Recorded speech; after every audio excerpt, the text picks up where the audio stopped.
ya. Kitabillah wa sunnah rasulih sallallahu alaihi wasallam batinan wa zahiran. Wattiba'u ma kana alaihi sahabah minal muhajirin wal ansar umuman. Wattiba'ul khulafa ar-rasyidin khususan.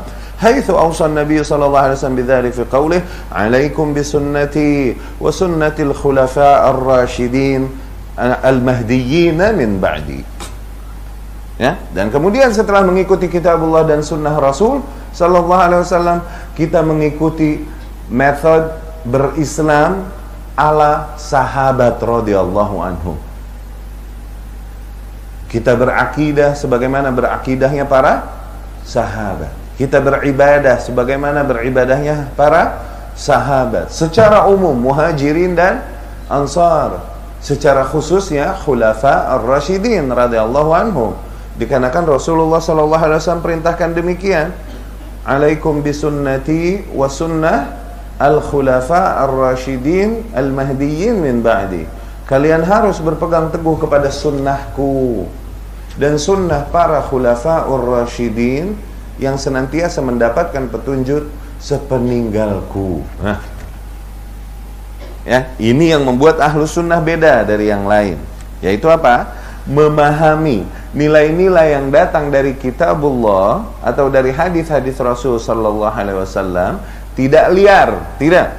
Kita hanya memahaminya dan mempraktikannya sesuai dengan pemahaman dan praktik yang datang dari sahabat radhiyallahu anhum. Kita lihat, apakah dulu sahabat mempraktikkannya demikian?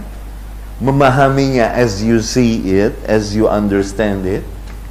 Ini yang membedakan ahlus sunnah dengan kelompok-kelompok lain yang menyimpang. Ikhwani rahimakumullah, perpecahan memang berat, di dalam hati berat. Tapi hak, kalaupun hati kita berat menerimanya, kita wajib menerimanya. Di antara kenyataan pahit yang Allah Subhanahu wa taala kabarkan melalui Rasulnya sallallahu alaihi wasallam dan akan terjadi pada umat ini, di mana Rasul sallallahu alaihi wasallam menyampaikan iftaraqatil yahud ala 71 firqah. Kaum Yahudi terdahulu terpecah menjadi 71 golongan. 1 di surga, 70 di neraka. Dari 71, 1 yang di surga, 70 di neraka. Waftaraqatin nasara, demikian pula kaum Nasrani terpisah, terpecah menjadi 72 golongan. 1 di surga, 71 di neraka. Dan kemudian Rasul berkata sallallahu alaihi wasallam, ini yang berat hati kita menerimanya. Walladzi nafsu Muhammadin biyadihi, demi zat yang jiwa Muhammad berada di tangannya, yakni demi Allah, sataftarik hadhil ummah, umat ini, umat Islam akan pecah menjadi 73 kelompok. 72 finnar, 72 di neraka, wahidah fil jannah, cuman 1 yang di surga. Berat hati kita menerimanya, berat. Nggak bisa kita pura-pura buta dari hal ini. Sudahlah, nggak usah berpecah belah. Loh, ini akan berpecah belah, betul, sebagaimana Rasul kabarkan. Kita nggak boleh pura-pura buta dan tak mengimani hadis yang datang dari Rasul sallallahu alaihi wasallam. Ini clues, ini tips dari Rasul. Dengan kita berpura-pura buta, kufur nikmat kita. Diberikan petunjuk dan kita berpaling darinya. Kenapa? Nggak sesuai dengan as we wish. Itu kenyataan hak. Qadarullah, akan terjadi perpecahan sehingga 73 golongan.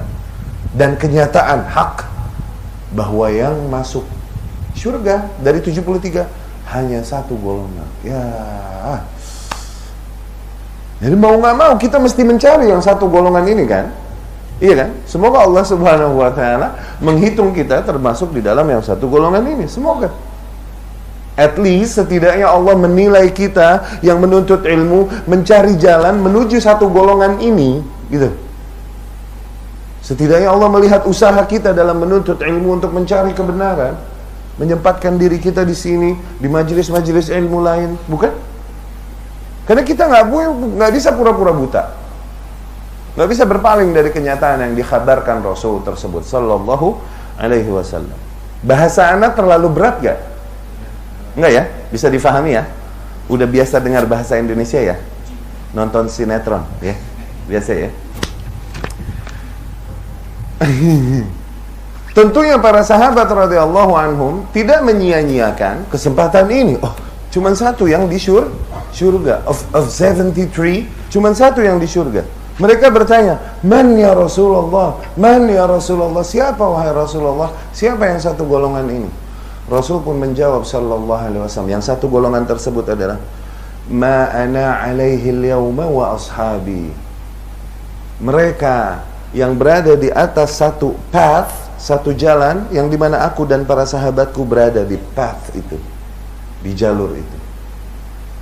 yakni mereka yang berakidahnya, beribadahnya, berislamnya secara keseluruhan, melihat dan mengikuti bagaimana dulu sahabat berakidah, mengimani takdir, akidah, oke? Dulu bagaimana sahabat mengimani takdir? Nah, ya kan? Mengimani hari akhir, akidah, akidah. Dulu bagaimana konsep sahabat mengimani hari akhir? Demikian, berislamnya mengikuti Islam ala sahabat radhiyallahu anhum. Ternyata ini pun banyak disampaikan oleh Allah Subhanahu wa taala di dalam banyak ayat Al-Qur'an. Diperintahkan kita mengikuti jalannya para sahabat radhiyallahu anhum, mengikuti their method, their concept, ya, di dalam mempraktekkan keislaman. Allah Subhanahu wa taala berfirman, syuf, misal as-sabiquna al-awwaluna minal muhajirin wal ansar. Para kaum muslimin terdahulu, baik dari golongan muhajirin dan ansar. Siapa itu? Muhajirin, ansar siapa? Sahabat. Kalau nggak muhajirin, ansar, sahabat ini cuma dua jenis. As-sabiquna al-awwalun minal muhajirin wal ansar. Walladzina taba'uhum bi ihsan, dan orang-orang yang mengikuti mereka, mengikuti muhajirin dan ansar dengan baik, tuh, mengikuti cara mereka di dalam beragama, akidahnya, ibadahnya, fikihnya, gitu. Kenapa orang-orang itu radhiyallahu anhum? Itulah orang-orang yang Allah ridhoi. Wa radu anhu, dan itulah hakikatnya mereka orang-orang yang betul-betul meridhoi Allah Subhanahu wa ta'ala. Maka untuk mendapatkan ridha Allah, ikuti jalan para sahabat. Tuh, tanpa mengikuti jalan mereka, maka kita tidak termasuk orang-orang yang diridhoi Allah Subhanahu wa ta'ala. Tuh, ya, waradu'an, dan itu juga hakikatnya mereka orang-orang yang benar mereka ridha kepada Allah Subhanahu wa ta'ala. Maka maknanya mereka yang berpaling dari jalannya sahabat, mereka masih belum ridho sebetul-betulnya kepada Allah Subhanahu wa ta'ala. Ajib. Ayat lain Allah berfirman, wa may yushaqiqir rasul min ba'di ma tabayyana lahul huda. Barang siapa yang menentang Rasul sallallahu alaihi wasallam setelah datang padanya petunjuk. Oke. Bagaimana menentang Rasul, avenge Rasul bagaimana? Sallallahu alaihi wasallam. Bagaimana menentang Rasul bagaimana? Mungkin nggak seorang muslim bilang aku menentang Rasul? Mungkin nggak? Nggak mungkin kan? Nggak mungkin. Maka menentang Rasul adalah begini. Rasul sallallahu alaihi wasallam mengerjakan A, tapi kau kerjakan B. Nah, itu menentang Rasul. Rasul sallallahu alaihi wasallam mengerjakan alif, tapi kau kerjakan ba.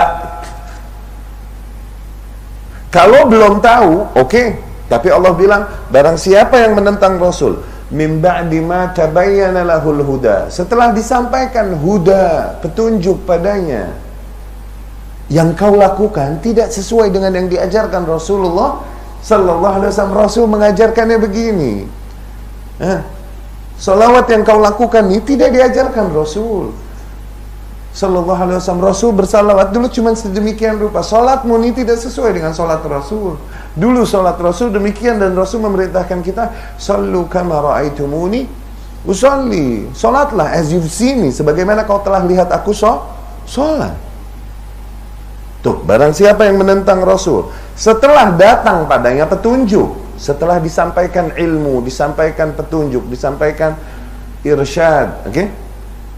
Kemudian wa yattabi' ghaira sabilil mu'minin, kemudian dia ikuti metode lain selain metodenya orang-orang yang beriman. Tuh, dia mengikuti jalan lain selain jalannya orang-orang yang beriman, yakni metode lain di dalam berislam selain metodenya orang-orang yang beriman. Ketika ayat ini turun, siapa yang beriman? Siapa yang beriman ketika ayat ini turun? Ada pilihan lain nggak? Maka makna dari ayat itu, dan mengikuti jalan lain selain jalannya para sahabat. Nah, maknanya begitu kan? Maka Allah hukum, Allah ancam, Allah threaten him. Nuwallihi ma tawalla, kami akan palingkan mereka ke arah mereka berpaling. Diginiin tuh mukanya. Oke, harusnya ngelihat ke sana, cuman dia ngelihatnya begini. Akhirnya Allah giniin sekalian mukanya. Tuh. Nuwallihi ma tawalla, maknanya Allah buat dia sengaja semakin sesat. Allah hiasi kesesatannya dan membuat dia semakin yakin di atas kesesatannya. Allah, nuwallihi ma tawalla, kami akan palingkan mereka ke arah mereka berpaling. Itu di dunia.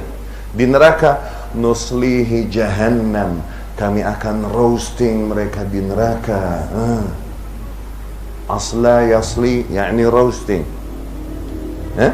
Al-kharuf al-masliyah, yakni roasted goat. Nuslihi jahannam, kami akan roast mereka, kami panggang mereka di jahannam. Wasa'a masira, dan itu seburuk-buruknya tempat kembali. Maka of all, dari 73 kelompok yang membedakan ahlus sunnah yang satu dengan 72 yang lain adalah semua kelompok akan bilang, kami Quran hadis, iya tak? Semua akan bilang gitu tak? Iya kan? Yang membuat ahlus sunnah satu yang beda dengan 72 yang lain adalah, ya, kami Quran hadis. Tapi Quran hadis itu tak liar kami fahami, kami praktekkan. Kami hanya memahami dan mempraktekannya sebagaimana dulu sahabat memahami dan mempraktekannya. Tuh, itu the main point, what made us so different dari yang lain. Oke? Kasih example ya. Ini udah pada ngaji sunnah juga kan sebelumnya? Belum ada yang baru ya? Nggak ada yang baru ya? Thayyib? Zain. Anda takut ada yang kaget nih dengar. Allah subhanahu wa ta'ala berfirman, Mizan, Inna allaha wa malaikatahu yusalluna ala nabi. Sesungguhnya Allah dan para malaikatnya bersalawat atas.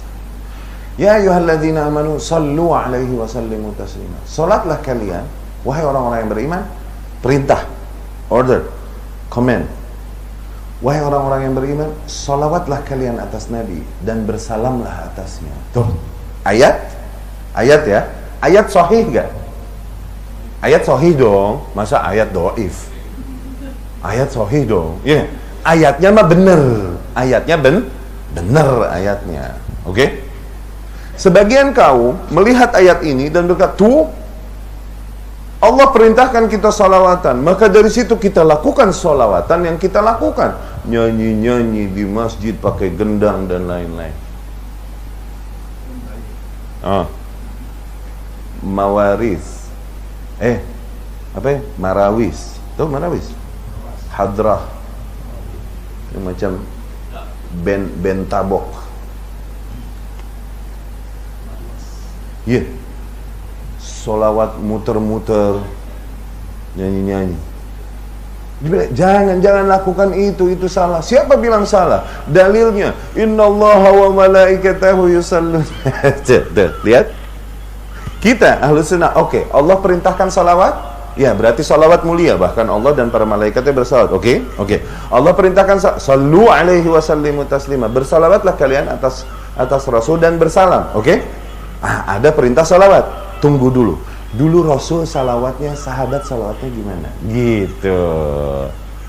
Enggak kemudian liar, wild dalam memahami dan mempraktekkan nilai-nilai yang datang dalam Quran dan hadis. Oh, ternyata Rasul, ada yang bertanya seorang sahabat kepada Rasulullah sallallahu alaihi wasallam, "Ya Rasulullah, qad alimna kaif nusallim alaihi." Ya Rasulullah, kita telah tahu bagaimana bersalam atasmu. Ya Rasulullah, sallu alaihi wasallimu taslima, kan? Salawatlah dan bersalamlah. Qad alimna kaif nusallim alaihi. Kita sudah tahu bagaimana bersalam kepadamu, wahai Rasulullah. Yani kalau ketemu bilang assalamu alaikum salam. Wa kaifa nusalli alaik. Adapun bersalawat atasmu ya Rasul, bagaimana? Rasul pun sallallahu alaihi wasallam sakat qalilan, Rasul diam sejenak. Kemudian Rasul berkata, "Kul," katakan, "Allahumma salli ala Muhammad wa ala ali Muhammad kama sallaita ala Ibrahim wa ala ali Ibrahim innaka Hamidum Majid. Allahumma barik ala Muhammad wa ala ali Muhammad kama barakta ala Ibrahim wa ala ali Ibrahim fil alamin innaka Hamidum Majid." Oh, sholawat itu begitu. Ini yang kita baca di tasyahud. Di tasyahud, di atahiyat ya. Oke. Itu namanya sholawat tamah, sholawat yang sempurna. Zain. Adapun sholawat biasa, yang umum, yang common, yang biasa, yang general, adalah sebagaimana para sahabat ketika menyebut nama Rasul, mereka bilang sallallahu alaihi wasallam. Atau mendengar nama Rasul disebut, mereka bilang sallallahu alaihi wasallam. Atau redaksi apapun, Allahumma salli wa sallim alaihi, sallallahu alaihi wa ala alihi wasallam. Tuh, begitu deh. Biasa aja sahabat. Apakah mereka mengajarkan sholawat dengan cara yang kau lakukan, bernyanyi-nyanyi, beramai-ramai dengan mic muter-muter? Ini yang membuat satu kelompok itu begitu beda dari yang lain. Semua bilang Quran dan hadis, ya tak? Oke? Kita Quran dan hadis, kita Quran dan hadis. Tapi memahaminya tidak liar. Kita hanya memahaminya sebagaimana para sahabat radhiyallahu anhum memahaminya. Tentunya dia buat begitu ada hujah-hujah tertentu. Ya itu tadi hujahnya itu. Yang mereka begitu. Yang apa? Yang mereka yang buat selain daripada yang ahli sunnah tadi. Iya. Dia buat pusing-pusingan gendang. Iya. Tentu dia punya hujah. Ya ini lagi cerita hujah mereka apa? Kenapa kau lakukan itu? Mengapa kau sholawatan demikian? Mereka akan katakan hujahnya, Allah berfirman, Innallaha wa malaikatahu yusallun. Itu hujahnya. Cara mereka memahami Al-Quran demikian. Kalau kita katakan, apakah Rasul lakukan seperti yang kau lakukan? Mereka tahu tidak. Apakah sahabat Abu Bakar melakukan seperti yang kau lakukan? Umar, Utsman, Ali? Mereka tahu. Apakah Rasul SAW merayakan ulang tahunnya? Tanya itu. Apakah sahabat merayakan ulang tahun Rasul SAW? Birthday of Rasul? Tanya itu. Ya, semua mengaku cinta Rasul. Semua Muslim mencintai Rasulullah Sallallahu Alaihi Wasallam. Ini yang membuat kita beda dari yang ya cinta. Tapi apakah kemudian kita liar menerapkannya, merealisasikannya? Begitu. Sallallahu alaihi wasallam. Semoga dapat difahami. Ini pondasi yang paling fondasional. Semua nilai yang datang dari Al-Quran, dari hadis, oke? Kita lihat authenticity-nya dulu. Kemudian kita lihat bagaimana sahabat radhiyallahu anhum dulu memahami dan mempraktekkannya. Demikianlah kita mengikuti mereka. Ini satu kelompok dibanding 72. Nanti setiap poin di hal-hal yang sifatnya akidah ini yang berkaitan dengan keyakinan, kita memahami dan membuat summary-nya dengan metode ini. Di fikih kita memahami dan membuat summary-nya dengan metode ini, dengan konsep ini, memahami Al-Quran dan hadis dengan pemahaman dan praktek sahabat radhiyallahu anhum salafus saleh.